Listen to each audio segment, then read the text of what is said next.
Morning नमस्ते सबैमा। हामी अहिले चाहिँ बिहान आउँदाखेरि चाहिँ यहाँ चमेली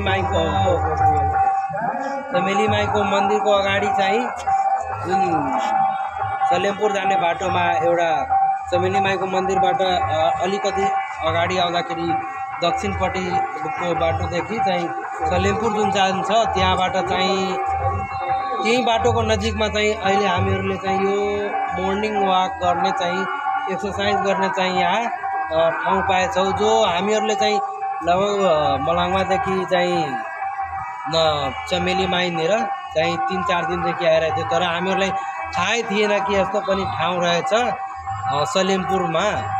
र यो चाहिँ निर्माण कार्य चाहिँ मध्य प्रदेश सरकारले गरेछ, जसबाट चाहिँ अर्थमन्त्री माननीय सञ्जय कुमार यादवज्यूको विशेष पहलमा चाहिँ निर्माण भएको छ।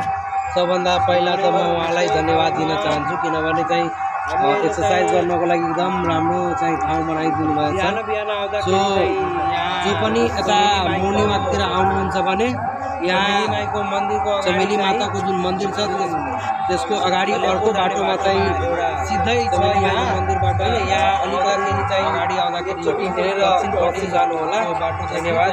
सलेमपुर जुन छ त्यहाँबाट चाहिँ त्यही बाटोको नजिकमा चाहिँ अहिले हामीहरूले चाहिँ यो मर्निङ वाक गर्ने चाहिँ एक्सर्साइज गर्ने चाहिँ यहाँ ठाउँ पाएछौँ। जो हामीहरूले चाहिँ लगभग मलाङमादेखि चाहिँ चमेली माईनेर चाहिँ 3-4 दिनदेखि आइरहेको थियो, तर हामीहरूलाई थाहै थिएन कि यस्तो पनि ठाउँ रहेछ सलेमपुरमा। र यो चाहिँ निर्माण कार्य चाहिँ मध्य प्रदेश सरकारले गरेछ, जसबाट चाहिँ अर्थमन्त्री माननीय सञ्जय कुमार यादवज्यूको विशेष पहलमा चाहिँ निर्माण भएको छ। सबभन्दा पहिला त म उहाँलाई धन्यवाद दिन चाहन्छु, किनभने चाहिँ एक्सर्साइज गर्नको लागि एकदम राम्रो चाहिँ ठाउँ बनाइदिनु भएको छ। सो जो पनि यता मर्निङ वाकतिर आउनुहुन्छ भने यहाँ चमेली माताको जुन मन्दिर छ त्यसको अगाडि अर्को बाटोमा चाहिँ सिधै छ यहाँ होइन। यहाँ आउँदाखेरि चाहिँ एकचोटि हेरेर अवश्य जानु होला। धन्यवाद। जय चमेली।